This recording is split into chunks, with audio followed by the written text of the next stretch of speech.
I gotta get myself a little more faith, a little more love. I'm your host, Christa Bigler, and I'm going to guess we have at least one thing in common, that we're both in pursuit of a less stressed life. On this show, I'll be interviewing experts and sharing clinical pearls from my years of practice to support high-performing, health-savvy women in pursuit of abundance and a less stressed life. One of my beliefs is that we always have options for getting the results we want, so let's see what's out there together. Just keep breaking.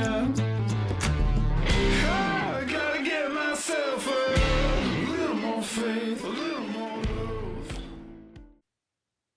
Hey, welcome to the show today. I have wanted to do this episode for well over a year because I know this is something that's been really transformational for my life, and something anytime someone brings up foot or back or knee pain, I always just want to recommend strengthening the foot to resolve that. I'm absolutely not a physical therapist, a foot specialist. I'm just like a curious nerd who's experimented a lot, and it's been transformational. And it's one of those like side things I get very excited about and I want to share with people. So I've been wanting to do this forever just because I have purchased, returned, and used a lot of different types of these kind of different sort of barefoot shoes that are really gaining traction. We'll clarify what I mean by that in a moment, because I might be using that word a little bit flexibly. But I was thinking, especially as we're getting back to school times, it would be very nice for you to hear. And part of the too long didn't listen is a lot of my favorite shoes are now like $20 to $30 instead of $120. And so I'll kind of walk through that whole transition and all of that. So first of all, I want to just clarify what I mean by barefoot shoes, because we have these stereotypes in our head. I don't mean just like barefoot. I don't mean barefoot walking at all. A foot-shaped toe box that is shaped more like a foot. I have a pile of shoes here on a cart next to me. And sorry, they're dirty. I live on dirt roads, so my shoes are not clean, and I didn't clean them for you. Sorry. So gross. I agree. So they're foot-shaped toe box, and then they have a flexible sole like this, and then they have a zero drop. So if you're listening today, which I think you're the best if you are listening, we do have a video version of this on YouTube. So today, more than ever, I will be using visuals as I talk through this. So I'm just holding up this shoe and demonstrating that there's a zero drop. There's actually no heel. A common misconception is to think that our normal tennis shoes don't have a heel. And I have one pair of normal tennis shoes in my mudroom. I didn't bring up, but they usually have at least like a 1/4 inch heel. And so what happens with that slight heel shift is that it creates this little tiny arch in your lower back. That's just body mechanics. And for me, it was creating some back pain. It wasn't like hurting my life necessarily. I'll get to that story in a moment. But what can happen is you'll get that little arch in the lower back, or if you have non-foot shaped shoes, which I do have some of those because I use them sometime. These are not super narrow. That's why I get away with them. But if they're a little more pointy, you can have these squished toes and get things like bunions and just like weak feet that don't have very good muscle. And so we have these weak foot muscles that create potential foot pain, lots of different foot issues, right? Bunions, maybe plantar fasciitis, ankle pain, knee pain, hip pain, back pain, because your feet are the actual foundation. And so a strong foot, I've got all these fun little tools. You can use literally a tennis ball and roll around on your feet to start to support that strengthening. That's one thing. But I'm pretty obsessed with this topic. And here's why. One summer, many years ago, I wore a lot of a Birkenstock style sandal, like these. At the time, they only had them like that. Now they've got all these like $10 ones everywhere. So a Birkenstock style sandal, which a purist would say that is not barefoot, but it has a zero drop foot sole, and then it had plenty of toe room. And I was wearing ballet flats most of the time. And so I had this like very minor but nagging lower back pain that would disappear. And I only noticed it because on the days that I wore tennis shoes, I had a little more pain. Now I had already disregarded this pain to being caused by carrying around small children. When my two youngest were younger, just like picking them up, carrying them around. But I was a little bit mind blown when I accidentally adopted this zero drop footbed and I got to see what I saw. So I don't know what the transition of events were or how they all manifested, but I think I already was a little bit familiar with the concept of this from just being a researcher and kind of digging into crunchy health topics. But I ended up reading Katie Bowman's book, Whole Body Barefoot. It's a really tiny book. It's mostly pictures and exercises for your feet. I remember reading it like on the way to the movie one day. And so it's very fast to read. Totally recommend it. And not to judge a book by its cover there. But the result was that I started doing things that strengthened the muscles in my feet. I didn't have back pain. And what I really loved about it was these types of shoes and this experience meant I was more agile. I feel more like a mountain goat on like a rocky hike. So if I'm hiking and there's this hike I love to do, and there's a lot of creek crossings, and I don't worry about falling because my foot just hugs that little slippery rock in the type of shoes I'm in. But anytime I was wearing a normal, like even a Keen will have this big old protective foot. And there's all kinds of details around this, like where my husband needs protective shoes for different things in his job.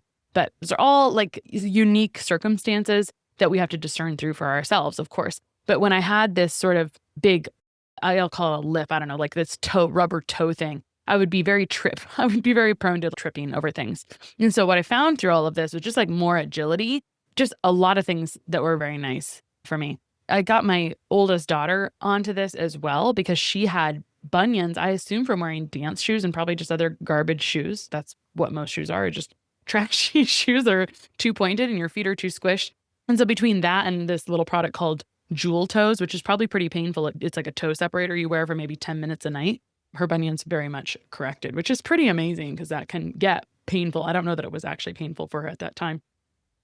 All right. So what I want you to know, and again, this episode's not meant to be all about barefoot mechanics. It's really to share with you just some trial and error of shoes that I have tried just to help you get going on the right foot so you don't have to waste as much time as I did. Because one of the tricky things about barefoot shoes, more so when I started than now, and what I'll recommend to you, is a lot of the brands are European. And so it's a pain to ship them and then to get them back. There are some few places you can buy things. You can get a lot of European shoes and then you can ship back in the US. Anya's Barefoot Store, or whatever her name is. I've had her on the show before. She's like the barefoot shoe expert online, but most of those shoes are going to be for more advanced people. So I'm going to recommend more of transitional stuff, cheaper stuff, etc. So she's a great resource as well.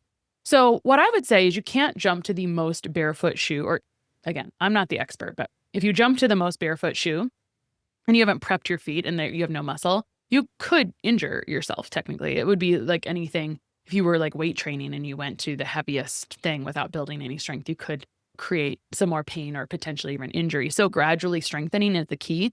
And I would say a lot of people would struggle to jump straight from normal shoes into a true intense barefoot style.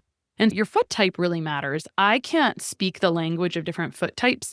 They have all these different types for like where the toes land. And I will just say in general, I'm not flat-footed. I have more of an arch, so I like shoes that hug that arch. I am going to talk about shoes that I think work better for people with flat feet because that seems to be my daughter. And so the shoes that were rejects for me were great for her.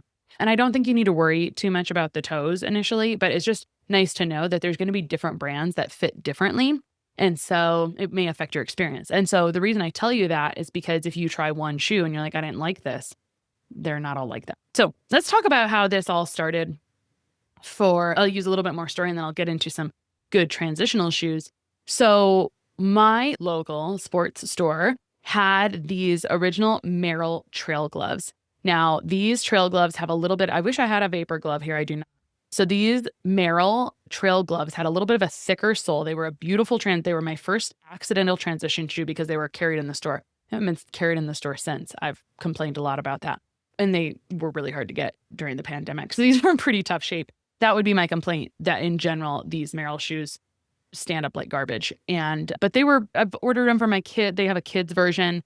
They're very nice and wide. So I don't necessarily resonate with having wide feet, but I have lots of friends with kids that have wide feet and they're always looking for like shoes that their kids can actually fit into. And so this is nice for both of those purposes. So the trail glove was nice. It had this nice little like hug in the arch. And like I said, during the pandemic, they were really hard to get. I found that their quality and their fit was a little bit worse when they finally came back to market. So I had about 5 pairs before that time, just because they didn't last very well. But I started with the trail glove. I still think they are very nice. They have a little bit thicker sole to wear down. And then the vapor glove is quite a bit more thin sole. So this is a leather version of the vapor glove that I bought. I ended up getting on, these were usually definitely like $120, but because they're leather, they didn't rip out like this mesh top did. And so I ended up picking up several of these on Sierra Trading Post, which is like a discount site that's not as good as it used to be. I think because it got bought by a different company, but I bought these for like maybe less than $50 and they are leather. I really don't find myself putting them on that much, but I think it's just because they're a tie shoe and I need to replace them with no tie laces because I'm too lazy to tie my shoes. So there's that. I talked a little bit about Birkenstock type shoes. Now a purist would say absolutely no. They don't really have much flexibility. They have a pretty rigid sole actually, and you're not going to be mountain goating or like really grabbing that rock with your foot. But I think if you're just looking for a shoe that's got like enough room in the toe and it's for a transition shoe, or if you like Birkenstocks most, or if your feet feel free there, then you might be a person who would like barefoot shoes. All right, let's talk about one I don't have on the cart right now. My daughter does have these because I tried them on and they ran big, the first ones I bought, and so I gave them to her. And they are Flux, Flux. I thought they were developed by a PT out of Nebraska. Apparently, maybe they're not. And I'm not going to do the company research on it, but I have ordered from them a couple of times. I am so bummed. I want my husband to wear them because they have a really thick sole. So it'd be great for someone who works on concrete. They don't have such a dad shoe. Like right now, my husband's wearing these New Balance, which I guess are good for wide feet. He's wearing these shoes that look like total dad shoes. You know what I mean? And the Flux they're a little, I think they're quite a bit more attractive. I actually think that I go to my local sports store and complain about it, that they don't carry them because I think that they are they look like a mainstream tennis shoe that is just a foot shape. So they have that nice, slightly wider toe bed without looking like clown shoes, but they have a very thick sole and it's got this like cloud effect. Got these little raised things. They're just very nice.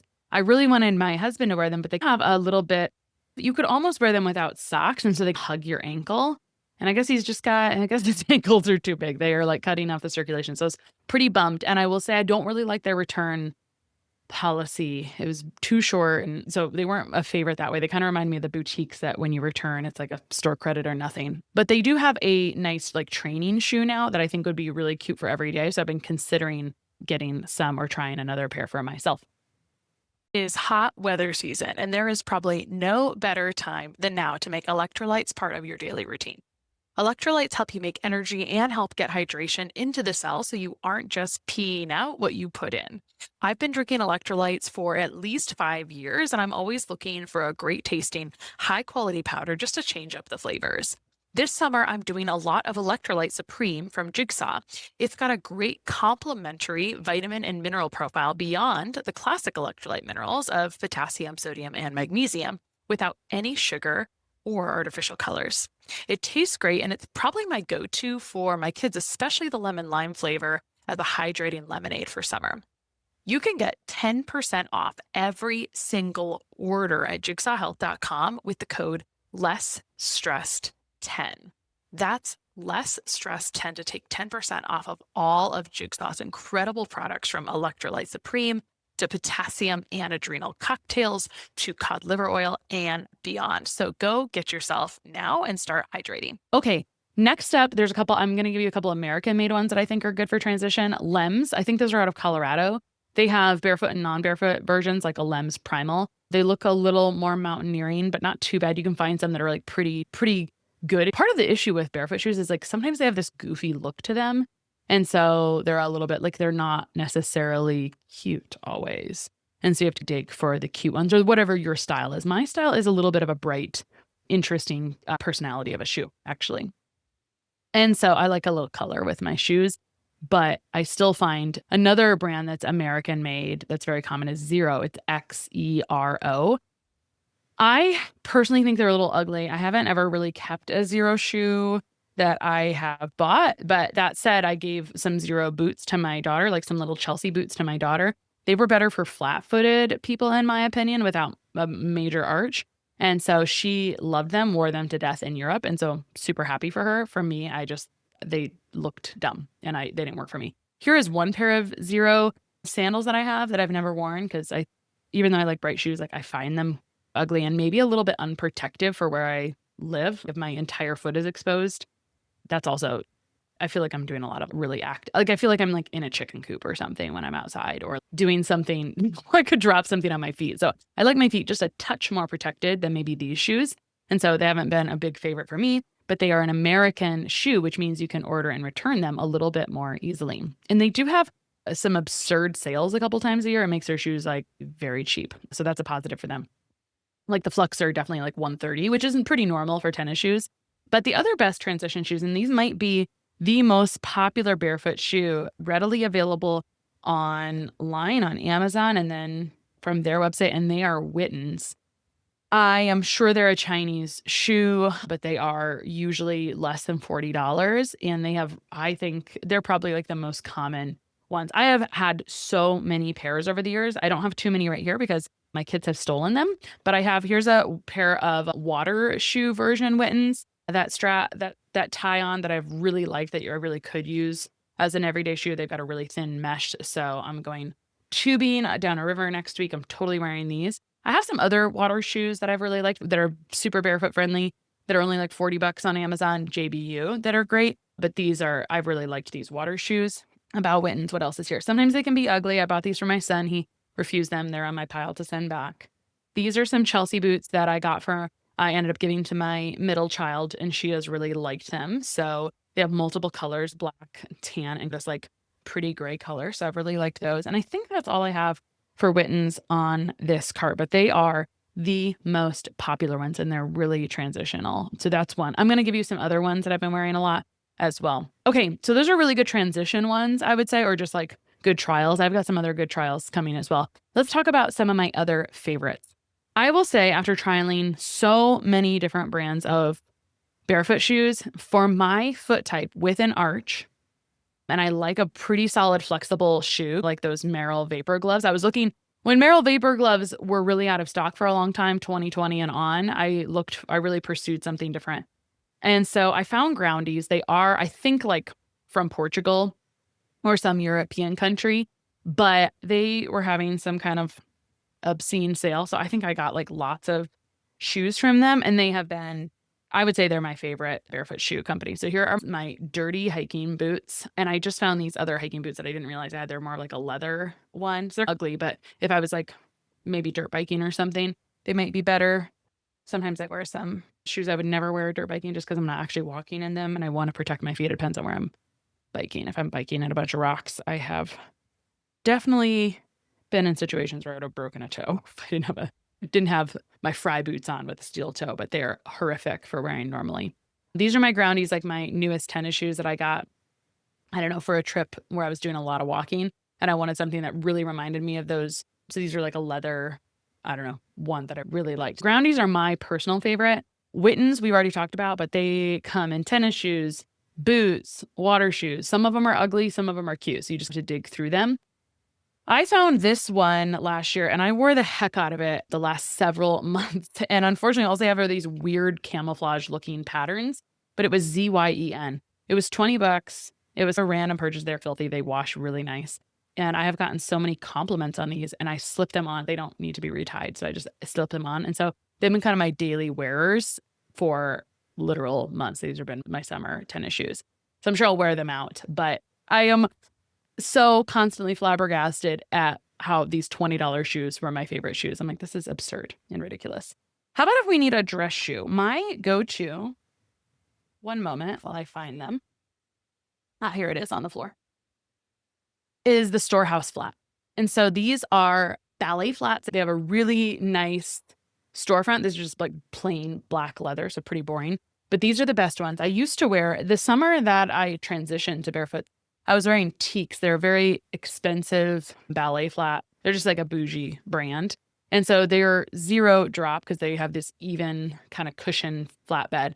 I sprayed like foot stuff in them because otherwise I feel like leather soles can stink because your feet get sweaty. But anyway, so you're seeing the real raw version. But I feel that they're a little bit too tight in the toes. So I'm having trouble wearing any of them. So I'm going to have to purge them probably pretty soon. But I might try doing some kind of stretching out of the top, but I really don't love how my little toes and toenails feel like they've been pressed down after wearing these. So I tend to go for these Storehouse flats, which are just a lot more comfortable.